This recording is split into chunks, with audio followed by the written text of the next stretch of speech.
심리학의 용어로 대상 영속성이라고 하는 말이 있습니다. 이것은 존재하는 물체가 어떤 곳에 가려져 보이지 않다 할지라도 그것이 사라지지 않고 지속적으로 존재하고 있다는 사실을 아는 인지 능력을 말합니다. 즉, 어떤 사물이 눈앞에 보이지 않아도 그것이 존재하고 있음을 믿고 있는 개념이죠. 그런데 이제 갓 태어난 어린아이들, 유아들에게는 이러한 대상 영속성이라고 하는 개념이 없다고 합니다. 그래서 예를 들어 엄마와 아기가 이불을 뒤집어 쓰고 그런 놀이를 하죠. 제가 목요사역 기도회 때도 이 본문을 가지고 잠깐 말씀을 전했었는데요. 목요사역 기도회 때 계셨던 분들은 제가 한 예를 기억하실 것입니다. 어릴 때 여러분들 자녀들하고 무슨 놀이 하십니까? 이불로 엄마 있다 없다 놀이 많이 하시죠? 수건으로 엄마의 얼굴을 가리고 엄마 없다 하면 아이가 어떻게 합니까? 방긋방긋 웃다가 엄마가 보이지 않으니까 앙 하고 우는 거예요. 그러다가 엄마 있다 까꿍 하면 그 울었던 아이가 언제 울었냐는 듯이 다시 빵긋빵긋 웃기도 합니다.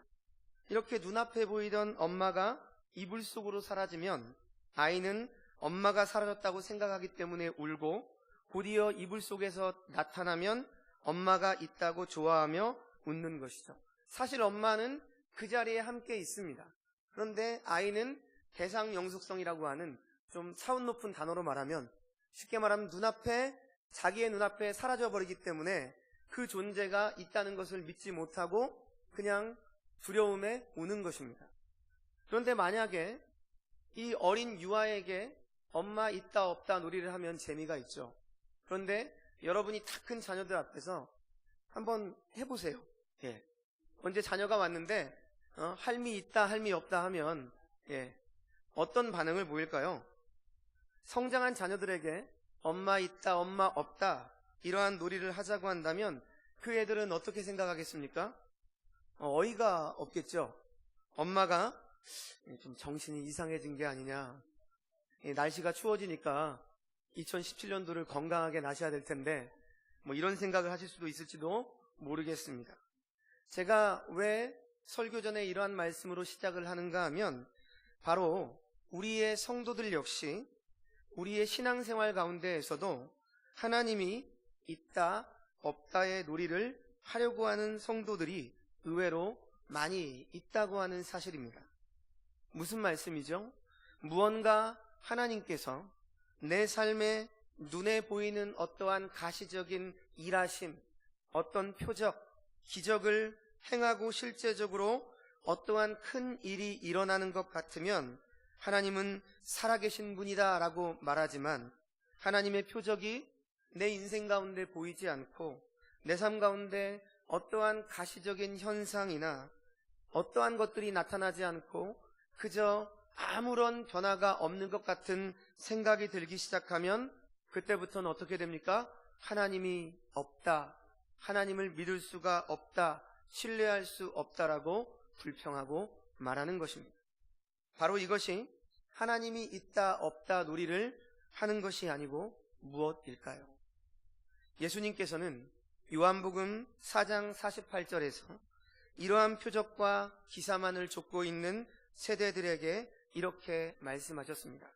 예수께서 이르시되 너희는 표적과 기사를 보지 못하면 도무지 믿지 아니하리라. 이 말씀처럼 그 당시에 유대인들은 어떠한 가시적인 것들이 눈에 보이지 않으면 믿지 않는 자들이었습니다. 하나님께서 구약시대 때부터 이스라엘을 택하시고, 그리고 광야 생활에서 구름기둥과 불기둥과 만나와 메추라기와 많은 이적을 보여주셨음에도 불구하고 그들은 어떻겠습니까? 여전히 하나님을 불신했습니다. 그 받을 때에는 감사하고 기뻤지만, 그러나 그 받은 이후에 자신들의 삶이 조금이라도 고난이 오게 되어지고 어려움이 처하게 되어지면 여지없이 하나님의 존재를 부정하기도 하고 불평합니다. 그래서 모세가 시내산에 율법을 받으러 올라간 그때 모세를 기다리지 못하고 금신상을 만들어서 뭐라고 말합니까? 이것이 우리를 애굽에서 구원하신 하나님이라고 하자라고 금신상을 만들죠. 바로 그러한 민족이 이스라엘 민족이었습니다. 그래서 결국은 어떻게 되었습니까? 하나님이 수많은 이적과 보살핌과 또 선지자들과 그다음 사사들과 많은 주의 사역자들을 보내서 그렇게 경고를 하고 예언을 하고 말을 했지만 그들은 결코 그 말씀을 순종하지 않고 믿지 않았습니다. 그래서 이스라엘은 분열되고 남유다와 북이스라엘로 분열이 되어지고 그리고 그 왕국들조차 무너지게 되어지고 오늘 이 본문에 있는 신약시대 때처럼 이제는 로마의 속국이 되어서 이제 나라를 잃은 민족의 삶을 살고 있습니다. 그럼에도 불구하고 이들은 여전히 눈에 보이는 그 표적과 기사를 따르고 원하고 있었습니다. 오늘 우리가 함께 살펴볼 본문 앞부분에서도 이러한 사람들이 등장합니다. 예수께서 바리새인들과 논쟁을 하시는 그때 서기관과 바리새인 몇 사람이 예수님께 선생님 우리에게 표적을 좀 보여주십시오 라고 요구했습니다. 성도 여러분, 예수님께서는 이미 이 앞선 마태복음 8장과 9장에서 수많은 표적을 보여주셨고요. 12장에서도 귀신 들려서 눈 멀고 말 못하는 사람을 고쳐주시는 표적을 보여주셨습니다. 그러나 그럼에도 불구하고 이들은 또 표적을 보여달라고 요구하고 있는 것입니다. 예수님께서는 이런 모든 표적을 통해서 이미 메시아로서의 모습을 충분히 분명하게 보여주셨는데 그들은 여전히 깨닫지 못하고 표적을 보여달라고 조르고 있는 것입니다. 물론 사실 이들이 표적을 보여달라고 하는 것은 숨은 또 다른 이유도 있습니다. 왜냐하면 이들은 표적을 통해서 예수님을 시험하기 위해서 말하고 있는 것입니다. 또 표적을 보여준다 한들 이들은 이미 악의적인 마음을 가지고 예수님을 메시아로 인정하지 않고 배척하기로 작정을 한 자들입니다. 그러므로 또 다른 표적을 보여준다 한다 할지라도 이들은 여전히 믿지 않았을 것입니다. 여러분, 표적이라고 하는 것은 인간을 향한 하나님의 계시적인 사건을 이적, 기적, 표적이라는 말로 번역하고 있습니다. 하나님은 계시의 하나님이십니다. 하나님께서는 우리 인간에게 때로는 일방적으로, 때로는 적극적으로, 그리고 효과적으로 당신 자신을 계시해 주십니다. 이른바 그 방편으로 하나의 이적을 보여주시는 것이죠. 그러므로 우리가 이적이라고 하는 것을 생각할 때 무엇보다 중요한 것은 이 이적을 계시적으로 이해해야 한다는 것입니다. 쉽게 말해서 하나님의 역사와 인간의 경험, 인간의 지식이 함께 만나는 순간 인간 편에서 그 하나님의 역사를 볼 때 이적이라고 말합니다. 이적은 하나님의 세계와 우리 인간이 만나는 접점에서 나타나는 것이죠. 그런데 이것은 우연이 아니라 의도적으로 이루어집니다. 하나님께서 우리를 향해서 분명히 목적으로 베푸시는 사건이고 은혜입니다. 우연의 소산이 아니고 분명한 목적을 가지고 있습니다. 결국 표적이라고 하는 것은 인간을 향한 하나님의 계시적인 사건입니다. 하나님께서는 우리 인간에게 여러 가지 방법으로 말씀을 하시는데 표적을 통해서 말씀하십니다. 예수님이 병을 고치신 것, 바다를 잔잔하게 하신 것, 무화과 나무를 책망하신 것, 이런 일이 모두가 표적이고 표적은 곧 말씀입니다. 눈으로 볼 수 있는 말씀이요 만질 수 있는 말씀입니다. 그래서 이 표적 자체가 목적이라기보다 그 표적을 통해서 주시는 말씀이 진정한 표적의 목적입니다. 병자를 예수님께서 고치십니다. 이때 병자를 고치시는 그 자체에도 매우 중요한 의미가 있겠지만 어떤 때에는 그것을 구경하고 있는 사람들, 제자들에게 초점을 맞춰서 가르치십니다. 주님이 행하신 모든 표적에서 우리는 그러한 교육적인 의미를 읽게 됩니다. 그러므로 표적은 곧 계시요 보여주는 말씀입니다. 그런데 오늘 말씀을 보시면서 혹시나 이러한 오해를 하시면 안 됩니다. 그 당시에 있었던 이러한 표적들이 오늘을 사는 우리의 시대에도 여전히 똑같이 동일하게 여전히 일어난다라고 하는 이러한 생각 말이죠. 여러분, 그 당시에는 하나님의 말씀인 성경이 완성되기 전이었기 때문에 이러한 표적들을 통해서 하나님의 뜻을 알려주시는 계시적인 역할을 위해서 표적을 보여주신 것입니다. 하지만 성경이 기록이 완성된 이후부터는 하나님께서는 즉각적으로 어떠한 계시적인 표적들을 보여주시지 않으시고 기록된 계시의 말씀인 성경 말씀을 통해서 이 땅의 성도들에게 자신의 뜻을 밝히셨습니다. 그러므로 오늘날에도 이러한 표적들이 동일한 방식으로 우리들에게 주어지고 있고, 특별히 어떠한 사람을 통해서 이적을 베푸신다는 이러한 신앙은 완성된 계시의 말씀인 성경의 권위를 솔라 스크립툴라, 우리 배웠죠? 이것을 믿지 못하는 불신앙적인 모습으로 우리는 경계해야 되는 것입니다. 물론 부득불 하나님께서 여전히 오늘날에도 표적을 일으키시는 일이 있을 수도 있습니다. 그래서 학자들 간에는 아직 복음이 들어가지 않은 곳에 복음이 들어갈 때 그 복음을 받아들이고 믿게 하기 위해서 어떠한 표적이 허용되기도 한다라고 말합니다. 그러나 우리는 언제나 성경을 기준으로 일반적인 신앙관을 가지고 있어야 합니다. 하나님께서 우리에게 가장 기뻐하시고 원하시는 것은 이미 완성된 계시의 말씀을 통해서 하나님의 말씀대로 살아갈 것을 요청하고 요구하고 있다는 것이죠. 그러므로 오늘날에도 어떠한 사람, 어떠한 존재가 어떤 은사가 있어서 병고침의 은사가 있다, 어떤 신유와 축귀의 은사가 있다라고 하면서 어떤 집회나 아니면 어떤 그 사람들을 만나러 가자라고 하는 이러한 모임들에 우리 성도님들이 흔들리거나 유혹을 받아서는 안 될 것입니다. 그것보다도 더 확실하고 더 완전한 계시의 말씀인 성경 말씀이 이미 우리에게 주어져 있기 때문입니다. 자, 다시 본문으로 돌아가서요. 오늘 본문 38절 하반절을 보시면 그저 우리에게 표적을 보여주시기를 원하나이다 이렇게 기록되어 있지만 누가복음에 의하면 같은 내용의 표현을 하늘로서 오는 표적을 구했다 이렇게 기록하고 있습니다. 무슨 말씀일까요?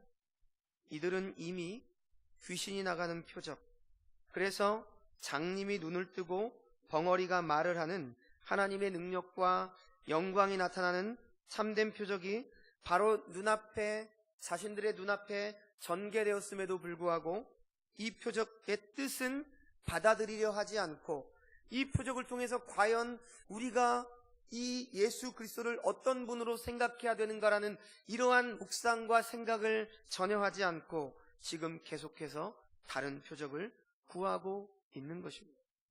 자신들이 만족할 때까지, 납득될 때까지 표적을 보여달라는 것입니다. 내가 충분히 당신을 믿을만 할 때까지 계속해서 보여달라는 것이죠. 이렇게 표적을 구걸하듯이 구하는 이들에게 예수님께서는 본문 39절을 통해서 이렇게 말씀을 하십니다. 예수께서 대답하여 이르시되 악하고 음란한 세대가 표적을 구하나 선지자 요나의 표적밖에는 보일 표적이 없느니라. 성도 여러분, 예수님께서는 이렇게 자꾸 현상적인 표적을 계속해서 구하는 세대를 뭐라고 말씀하셨습니까? 악하고 음란한 세대라고 말씀하셨습니다. 그렇다면 왜 악하고 음란한 세대라고 말씀하셨을까요? 그것은 바로 표적을 통해 계시하는 하나님의 뜻을 깨달으려고 하지 않고 그저 순간의 어떠한 만족과 채움의 수단으로서 표적을 대하고 있기 때문입니다. 그 표적이 왜 이 시간에 주어졌는지, 왜 나에게 지금 내가 살고 있는 이 현장에 왜 주어졌는지, 그리고 그분이 과연 어떠한 분인지, 그분이 하는 말씀이 무엇인지, 이 표적을 통해서 과연 무엇을 우리에게 말씀하시고자 하는가를 주의 깊게 생각하는 것이 아니라 무엇입니까? 그저 단순히 이 표적을 통해서 이 문제만 해결되면 되고, 이것만 완성되어지면 되는 것이고, 내가 원하는 것만 이루어지면 된다라고 이러한 관점으로 주님의 표적을 대하고 있기 때문입니다. 마치 순간의 내 만족과 쾌락을 위해서 마약을 복용해서라도 나의 기분을 좋게 하고, 그때 당시에는 안 아프죠. 약을 먹으니까 약기운으로 삽니다. 그러나 어떻습니까? 약기운이 떨어지면 더 심한 무력감과 몸이 아파옵니다. 그렇기 때문에 더 효험이 좋은 약들을 찾습니다. 더 효과가 강하고 빠른 약을 찾게 되어집니다. 마치 이런 것처럼 그 약 기운이 떨어지면 더 힘이 들고 무기력하기 때문에 더 큰 환각제를 복용하는 것처럼 표적을 해하고 있는 것입니다. 그런데 사실 다른 한편으로 많은 표적들이 있었지만 이들은 사실 이 표적 자체에 너무나도 무관심했습니다. 칼빈 목사님의 주석에 의하면 이 부분에 대해서 뭐라고 말을 하고 있냐면, 이들은 악의적으로 표적을 대했다라고 말하고 있습니다. 결국 이들이 표적을 구하는 것은 무의미합니다. 왜냐하면 이미 예수 그리스도를 배척하기 위해서 표적을 구하고 있는 것입니다. 이 표적을 행하면, 그러면 마치 사탄이 예수님이 금식을 하시고 와서 유혹을 하는 것처럼 어때요? 이 돌들을 떡덩이가 되게 하라라고 말하는 것이죠. 하나님을 시험하는 것입니다. 여전히 믿지 못하고, 예수 그리스도가 하나님의 아들이심을 믿지 못하고 당신이 하나님의 아들이라면 지금 이 표적을 보여주십시오. 이 표적을 하셨습니까? 그러면 이것도 해주십시오. 계속 요구하는 것입니다. 왜냐하면 이들 마음속엔 이미 악의적인 마음이 가득 차 있기 때문이죠. 예수 그리스도를 받아들일 마음 자체가 준비되어 있지 않습니다. 이들은 예수 그리스도를 통해서 얻고자 하는 그런 효과와, 그리고 만약에 그것들이 표적이 이루어지지 않았을 때 예수를 공격할 거리를 찾기 위해서 표적을 구합니다. 우리가 기도하죠. 어떤 제목을 가지고 기도할 수 있습니다. 그리고 작정하면서 기도합니다. 하나님 안 들어주시면 내가 이렇게 하겠다고. 하나님은 전혀 우리와 약속을 하지 않으셨는데 제 스스로 약속을 하고 기도합니다. 그런데 기도가 안 이루어져요. 아무런 일도 일어나지 않아요. 그러면 어떻게 합니까? 하나님을 못 믿겠다고. 당신은 나에게 이러한 것들을 해주지 않는다라고 자기 스스로 말하는 것입니다.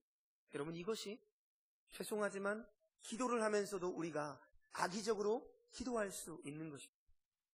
다시 말씀으로 돌아가서 이렇게 겉으로 보여지는 표적만을 구하는 이들에게 예수님께서는 본문 40절 말씀에 구약에 기록된 요나의 표적에 대해서 말씀을 하시며 책망하고 계십니다. 우리 40절 말씀을 한번 같이 읽어볼까요? 한번 같이 읽도록 하겠습니다. 요나가 밤낮 사흘 동안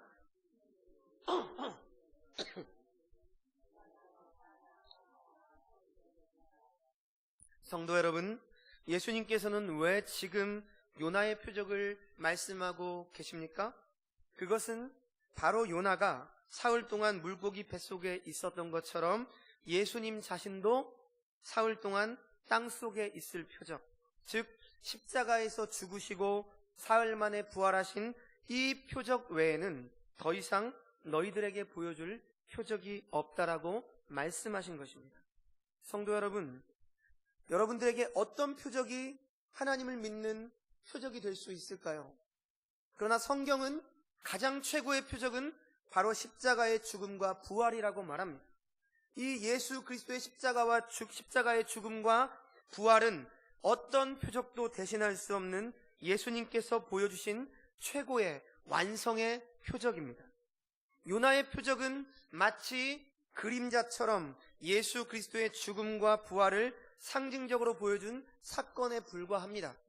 실제로 그 일을 완성하신 예수 그리스도는 그림자인 요나보다 더 큰 분이라고 하는 것은 당연한 사실입니다. 예수님보다 훨씬 작은 자인 요나가 니느웨에서 하나님의 말씀을 선포했을 때 니느웨의 왕을 비롯해서 모든 사람들은 금식을 선포하고 베옷을 입고 눈물을 뿌리며 회개를 했습니다. 심지어 그들이 키우는 가축까지 금식하며 하나님 앞에 회개했습니다. 그런데 오늘 본문을 보십시오. 요나보다 더 큰 분이신 예수 그리스도께서 이 시대 사람들에게 말씀을 선포하고 표적을 보여주시면서 자신을 증거하셨음에도 불구하고 이들은 여전히 회개하지 않고 주님을 믿지 않고 더 큰 표적을 보여달라고 하고 있으니 예수님께서는 마지막 날에 니느웨 사람들이 당시 사람들을 향해서 정죄할 것이라고 41절에 이렇게 말하는 것입니다. 심판 때 니느웨 사람들이 일어나 이 세대 사람들을 정죄하리니 이는 그들이 요나의 전도를 듣고 회개하였음이거니와 요나보다 더 큰 이가 여기 있으며. 무슨 말씀인지 이해가 되십니까? 니느웨의 사람들이 심판날에 일어나서 이 세대 사람들을 정죄하겠다는 것입니다. 그들이 요나의 전도를 듣고 회개했는데 요나보다 더 큰 내가 지금 표적을 보이면서 하나님의 말씀을 증거하고 있는데 너희는 여전히 믿지 못하고 더 큰 표적을 보여달라고 악의적으로 나를 시험하고 있으니 그 심판의 때 니느웨 사람들이 너희들을 정죄할 것이다 라고 예수님께서는 말씀하시는 것이죠. 여러분, 우리에게도 마찬가지입니다. 오늘을 살아가고 있는 우리들에게도 우리 주님께서는 동일하게 말씀하고 계십니다.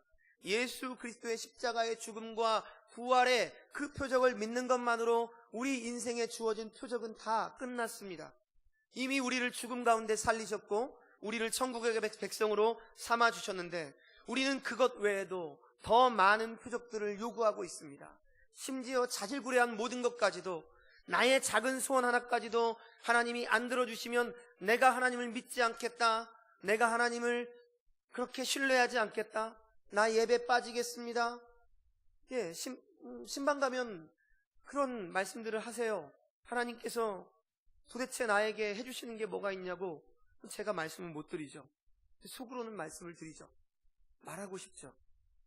하나님이 여러분들이 불평을 할 때마다 만약에 구약의 공의의 하나님만 존재한다라고 한다면 저와 여러분들은 이 세상에서 살 수가 없습니다. 이미 죽어도 그 정몽주가 고백했나요? 100번 고쳐 죽고 1000번 고쳐 죽고 수없이 죽어도 부족한 게 우리들입니다. 그러나 하나님은 진노하지 않으시고 여전히 우리를 사랑하셔서 우리가 때로는 죄를 짓고 범죄했음에도 불구하고 하나님은 오래 참기도 하시고 때로는 징계하셔서 이 자녀가 하나님의 품으로 돌아오게까지 하나님은 사랑을 하시는 그 사랑의 하나님이신데 우리는 그 예수 그리스도를 온전히 신뢰하고 믿지 못하고 여전히 이 시대의 이 유대 사람들처럼 계속된 우리 삶에서 가시적인 어떤 표적들과 이적들만 일어나기를 바라고 있으니 과연 우리는 어떤 자인지 우리가 이 시간 돌아봐야 되는 것입니다. 계속해서 예수님께서는 42절 말씀을 통해서 또 다른 예로 솔로몬의 지혜에 대해서도 말씀하십니다. 여기에서 솔로몬의 지혜는 예수 그리스도의 지혜를 표현한 여전한 그림자입니다. 그러므로 예수님은 당연히 솔로몬보다 훨씬 더 큰 분이시고 지혜로운 분이십니다. 그런데 그 당시 남방 여왕은 솔로몬 왕의 지혜로운 말을 들으려고 먼 남방에서부터 많은 예물을 가지고 이스라엘까지 달려왔는데 지금 예수님 당시의 사람들은 솔로몬보다 더 지혜로운 예수 그리스도께 오지 않았고 오히려 그 말씀을 악의적으로 거절해 버렸던 것입니다. 따라서 42절 말씀은 최후의 심판, 마지막 날에 남방 여왕이 일어나서 어리석은 세대를 정죄하게 될 것이라고 말하고 있는 것입니다. 사랑하는 성도 여러분, 표적을 구하는 악하고 음란한 세대는 하나님 자체에는 사실 별로 관심이 없습니다. 여러분, 표적을 구하는 집회에 가보십시오. 하나님을 정말로 갈구한다고 생각하십니까? 아닙니다. 하나님을 사용하고 하나님의 이름을 이용하고 하나님의 능력을 얻어서 결국 나의 목적을 성취하고 나의 이득을 취하려고 하고 내가 원하고자 하는 것을 얻기 위해서 모인 것이지, 예수 그리스도처럼 자기 십자가를 지고 자기를 부인하고 낮은 자리로 내려가서 종의 형체를 입고 하나님의 말씀을 따라 살아가는 그러한 사람들이 거기에 있습니까? 무엇을 얻기 위해서 열광하는, 마치 어떠한 집회에, 어떤 환락적이고 즉흥적인 집회에 와서 그 효과를 맛보고 누리려고 하는 그러한 모습들로 모이는 이들이 가득하지 않습니까? 여러분, 악하고 음란한 세대입니다. 오늘날에도 마찬가지입니다. 여전히 하나님께서 말씀하시는 말씀을 믿으려 하지 않고 여전히 십자가에서 우리를 위해서 죽으시고 부활하셔서 우리의 모든 것들을 책임져 주시고 심지어 우리가 죄를 짓는다 할지라도 그 죄까지도 징계하시면서까지 우리를 돌이키시고 하나님의 자녀로 끝내 만들어서 천국의 백성으로 입성하게 하시는 그 성도의 견인까지 우리는 무시하고 믿지 않고 오직 나에게 지금 주어진 이것만 이루어지면 하나님이고 뭐고 필요 없다는 것이죠. 하나님이 이것만 주면 좋겠다는 것입니다. 그러한 세대가 바로 악하고 음란한 세대입니다. 하나님에 대해서는 관심이 없습니다. 하나님의 이름으로 모이지만 죄송하지만 하나님의 이름은 온데간데 없습니다.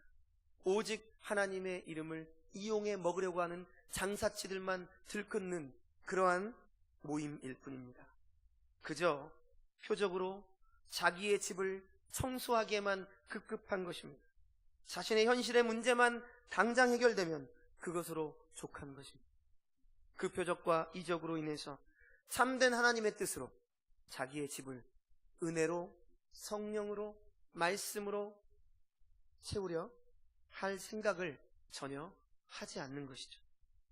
그래서 계속되는 본문 43절부터 45절의 말씀은 이렇게 말하는 것입니다. 우리 한번 같이 보겠습니다. 제가 읽죠.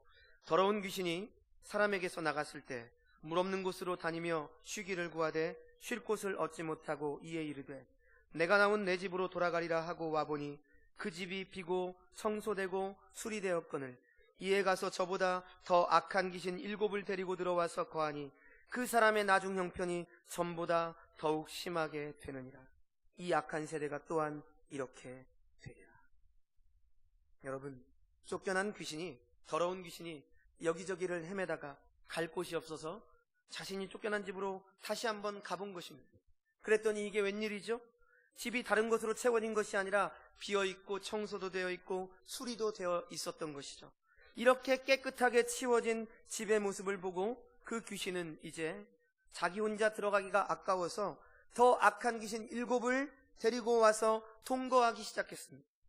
이 이야기의 마지막을 예수님께서는 그 사람의 나중의 형편이 전보다 더욱 심하게 되었고 이 악한 세대가 이렇게 되리라고 말씀하셨습니다. 여러분, 하나님의 아들에 의해서 마귀가 추방되지 않으면 그는 그 사람들 속에 자기의 거처를 잡고 있다는 것입니다. 하나님의 은혜로 마귀가 나가지 않으면 그 마귀는 우리의 마음속에 거처를 자리 잡고 있습니다. 그러나 쫓겨나게 되어지면 마귀는 어떠한 행동을 하는지 아십니까? 그 전까지는 사탄 마귀는 우리 마음속에서, 믿지 않는 자들 마음속에서 그렇게 불안해하지 않습니다. 왜냐하면 전혀 하나님의 간섭과 터치가 없기 때문에 사탄은 믿지 않는 자들의 마음속에서 유유자적하면서 맘대로 있습니다. 그러다가 어떠한 일이 일어나면 참소하고 좀 흔들어버리면 그만입니다. 그런데 중요한 것은 사탄은 악행을 중단하지 않고 끊임없이 분주히 영구히 움직이고 있다는 것입니다. 그리스도께서 우리에게 권세를 나누어 주시기 전에는, 즉 예수 그리스도를 우리가 받아들이기 전에는 이 원수는 우리 안에서 유유자적 다스리고 있습니다. 그러나 성령이 임한 후에는 어떤 일이 일어납니까? 우리에게서 쫓겨나겠죠. 쫓겨난 이후에는 이들은 어떻게 삽니까? 먹이를 잃고 슬퍼하고 있고 다시 공격하려고 호시탐탐 기회를 노리고 있습니다. 오늘 43절 말씀에 물 없는 곳으로 다니며라고 하는 은유적인 표현을 보십시오. 사람을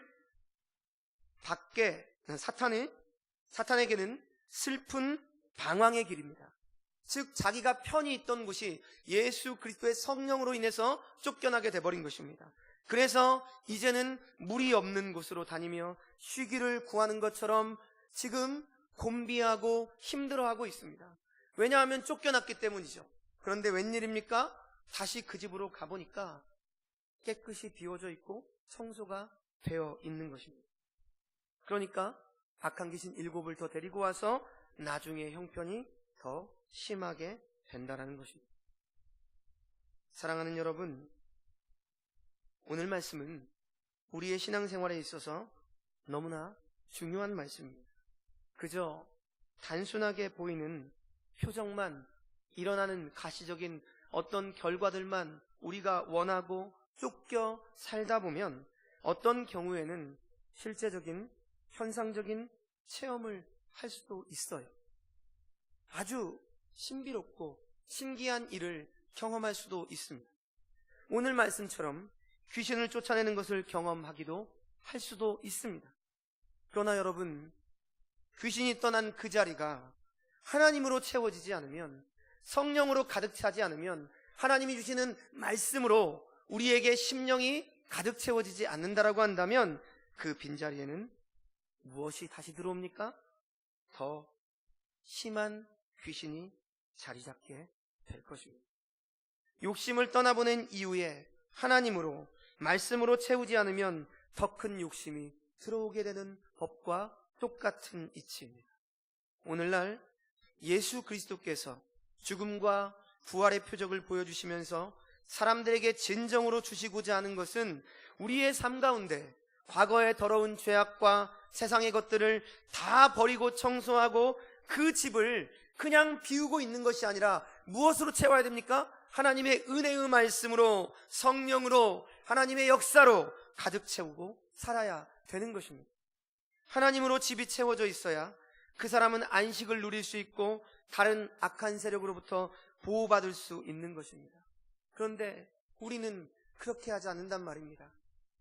그 이적을, 표적을 체험하게 됐을 때 그 진정한 의미와 하나님이 주신 은혜를 생각하며 더욱더 말씀과 기도에 창념하고 그리고 깨어 실천하며 살아가면서 우리가 주님이 주신 은혜를 곱씹고 그렇게 살아가야 되는데, 마치 그 문제 하나만 일어나면, 해결되어지면 아무런 스스럼 없이 그냥 지내다가 하나님을 모른 척 살다가 다시 문제가 생기면 또 하나님 앞에 요청하고, 그럼 결국 어떤 일이 일어난다는 것이에요?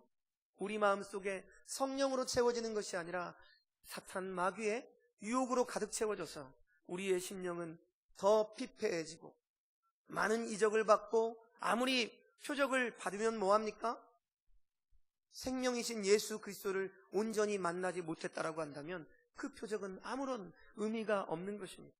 그래서 주님께서는 언제나 우리 복음서 말씀을 보십시오. 표적을 하시면서 언제나 구원에 대한 문제를 말씀하십니다. 그냥 병고침으로 끝나는 게 아니라 내 믿음이 너를 구원하였다, 이렇게 말씀하십니다. 구원에 대한 문제를 언제나 터치하고 계시고, 그리고 이것을 통해서 과연 본인이 어떠한 분이신지를 언제나 말하고 있습니다.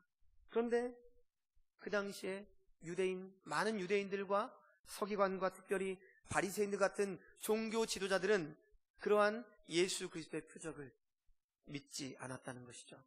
왜냐하면 악의적으로 그들은 예수 그리스도 자체를 부인했기 때문입니다.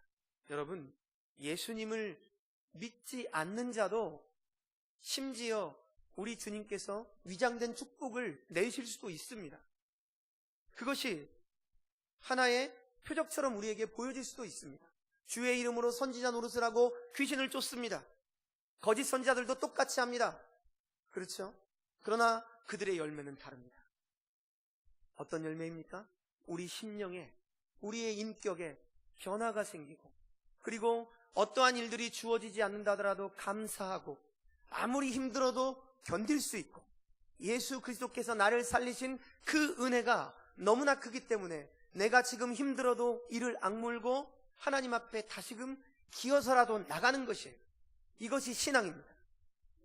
어떠한 일이 있다고 해서 물론 잠깐 주저앉을 수는 있으나 하나님을 배척하고 하나님을 믿지 않으려 하고 예배를 하지 않고 하나님 앞에 불신앙하는 모습은 바로 잔뜩 시험에 들어버린 표적만을 간구하고 있는 이 시대의 악하고 음란한 세대와 다를 바가 없는 것입니다.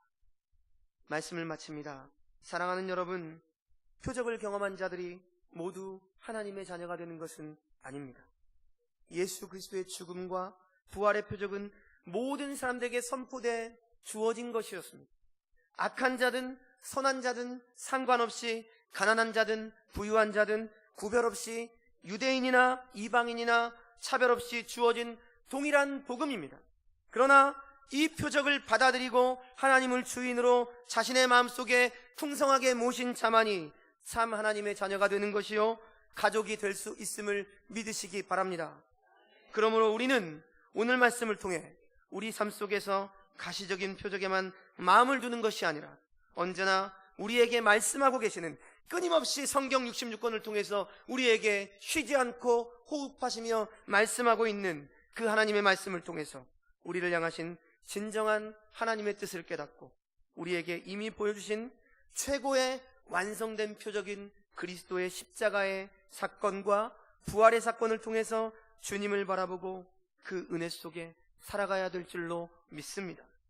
바로 이렇게 주님과 동행하는 삶을 살 때 비로소 우리는 우리 귀에 들리는 것이나 우리의 눈에 보이는 모든 사건과 일상 속에서 친히 말씀하시는 주님의 뜻을 읽어낼 수 있을 것이며 나아가 바른 응답을 받게 될 줄로 믿습니다. 언제나 이러한 주님의 음성에 귀를 기울이며 살아가시는 주님의 복된 백성들 다 되시길 주님의 이름으로 축원을 드립니다.